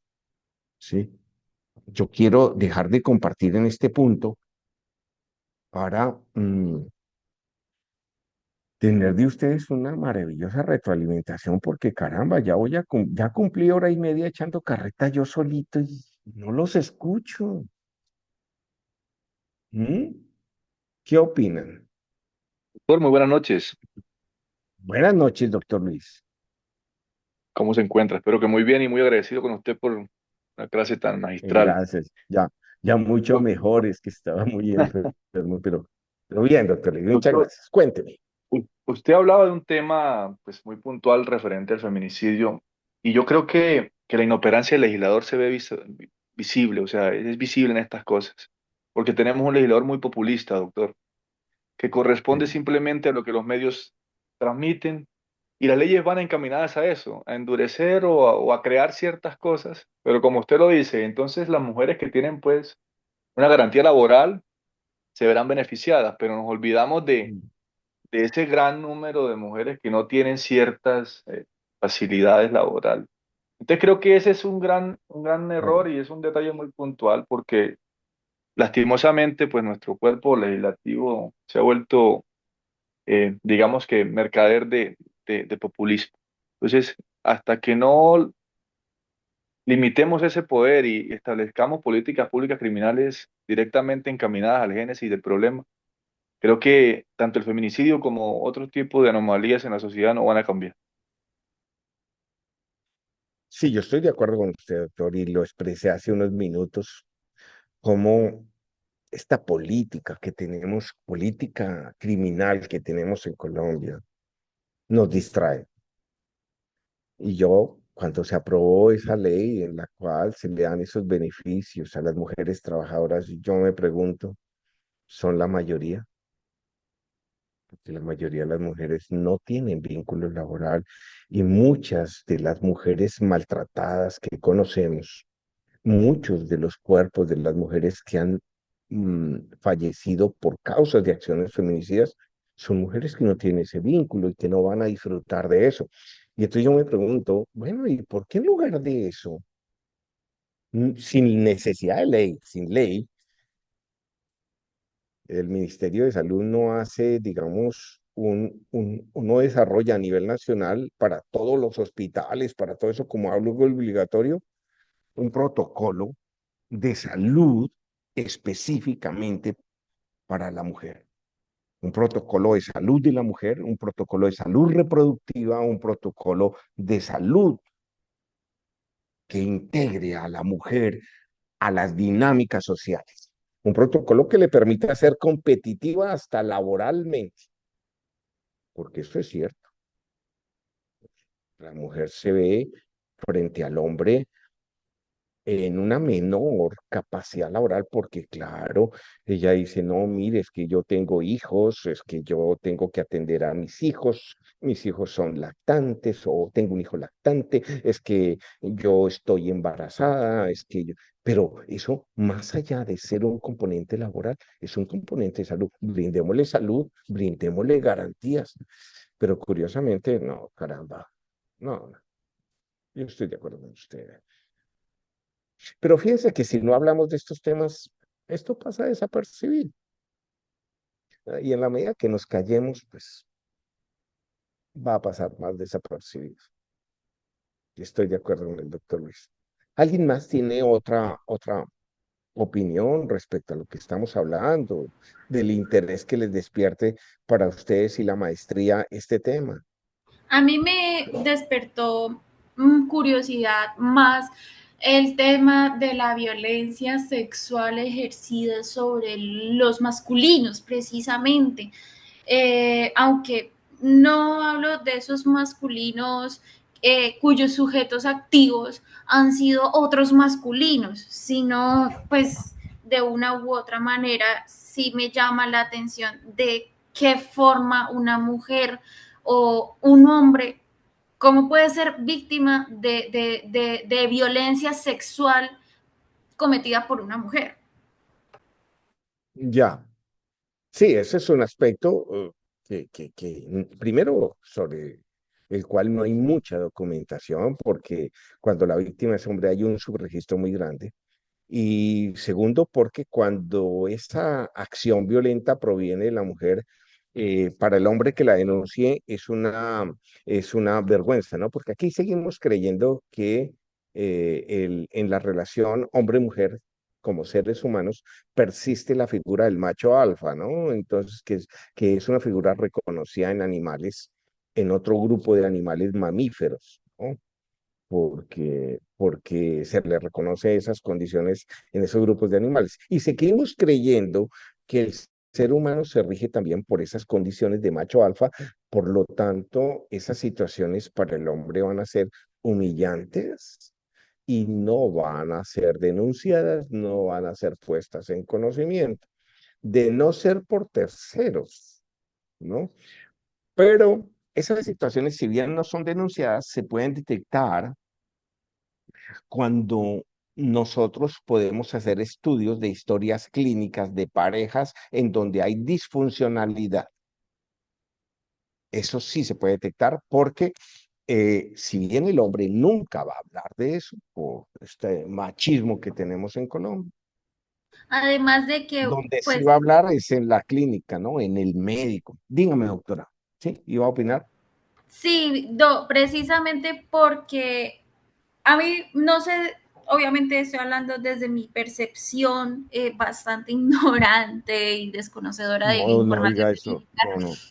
pero mi percepción es que esto sucede cuando un hombre no es cabeza de hogar, por decirlo así, o por lo menos no es un hombre proveedor, porque de cierta manera, no sé si estoy siendo bastante materialista, el aporte económico le da cierto poder sobre la otra persona, la pareja.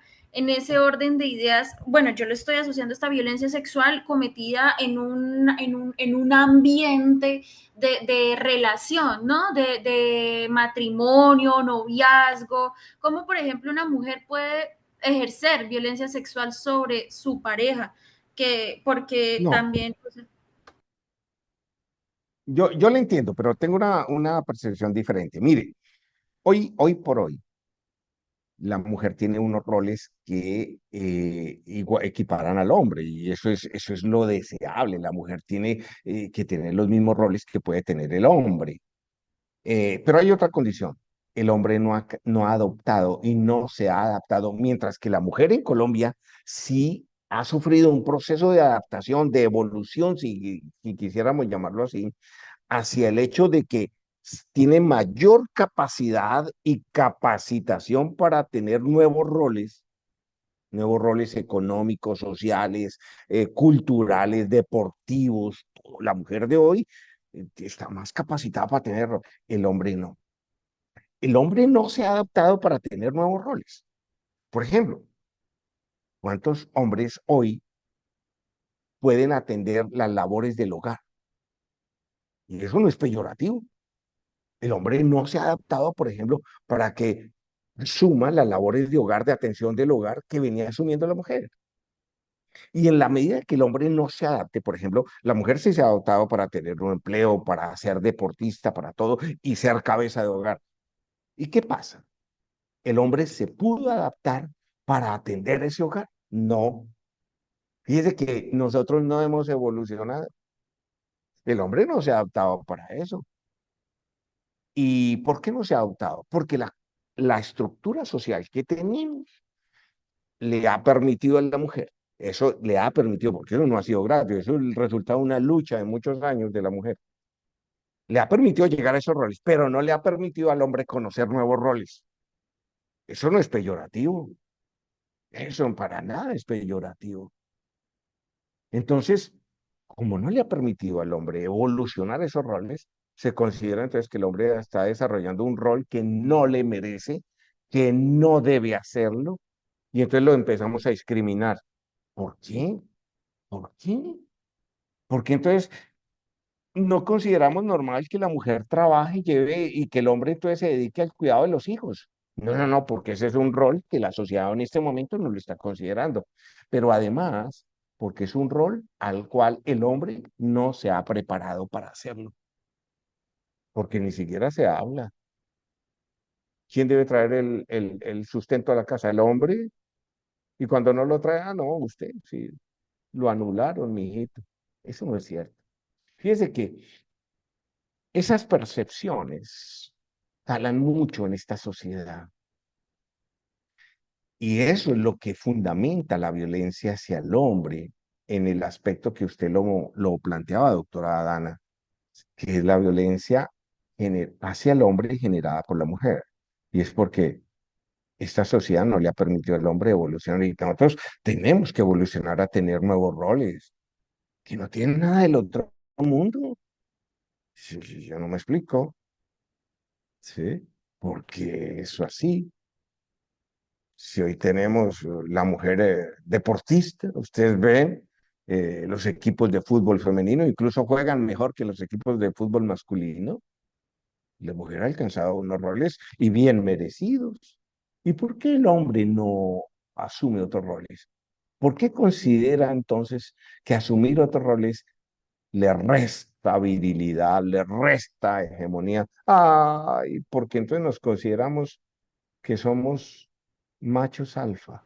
Es que es eso, o sea, precisamente trayendo a este camino el hecho de que el hombre no se ha permitido explorar alternativas que la mujer, pues precisamente en razón de su lucha ha alcanzado y ha logrado, pero tampoco se ha planteado cómo el masculino puede asumir roles femeninos, ¿sí? O sea, como no es un vacío, pero tampoco es que es una permisión que el género masculino ha adoptado, ¿sí? Y pues en este caso tiene mucho que, bueno, yo inicié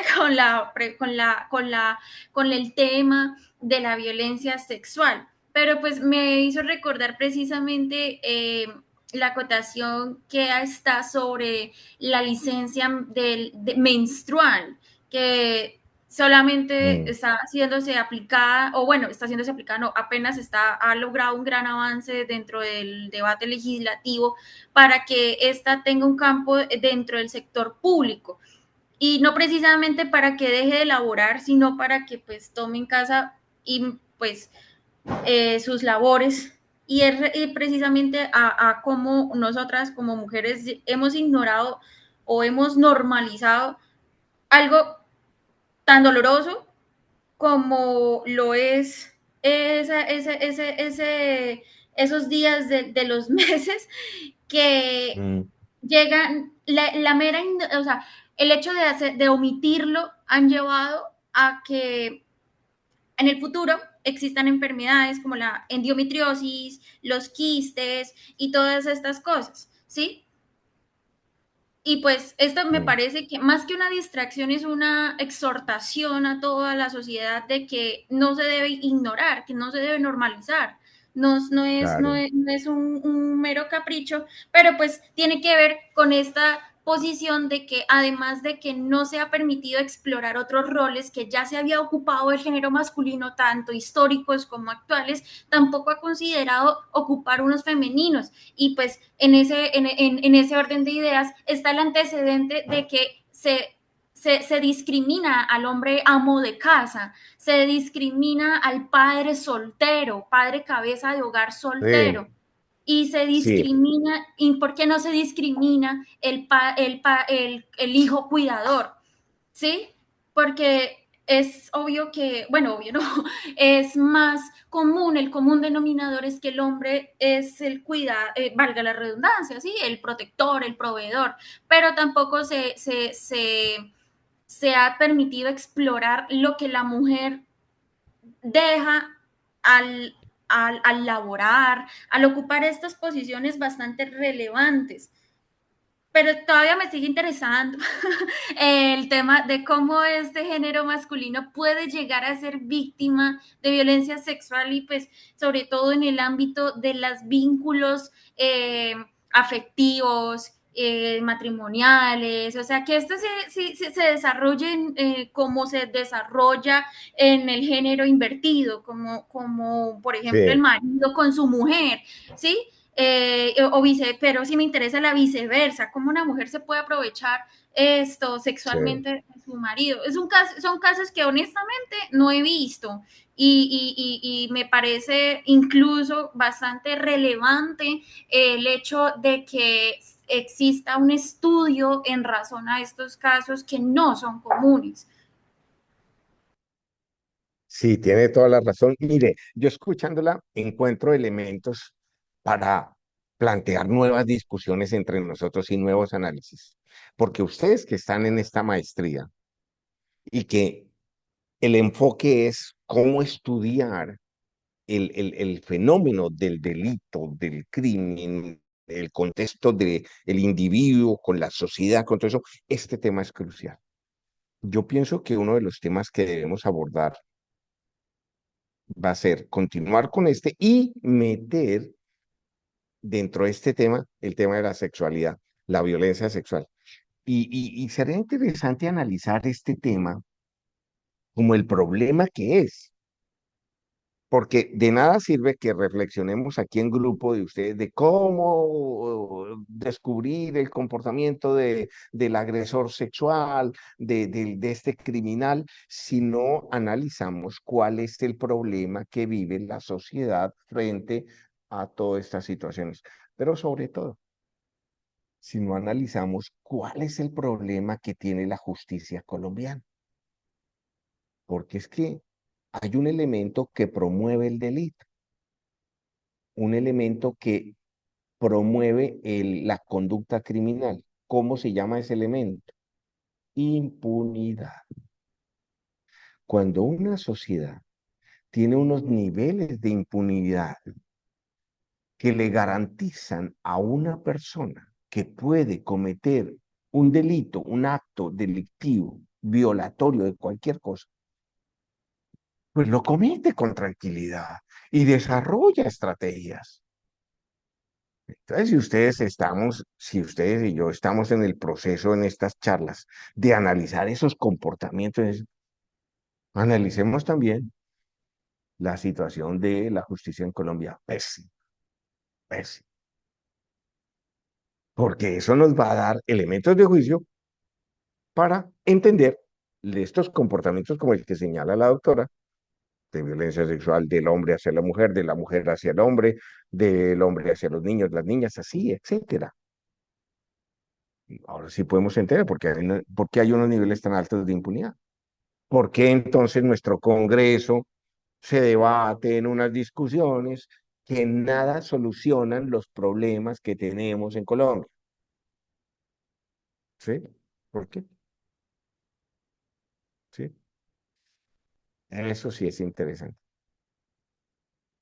Doctoras, oiga, esto ha sido delicioso. Yo no sé ustedes, pero ustedes como me dejan hablar a mí, y si ustedes me dejan, yo sigo hablando, pero esto ha sido delicioso.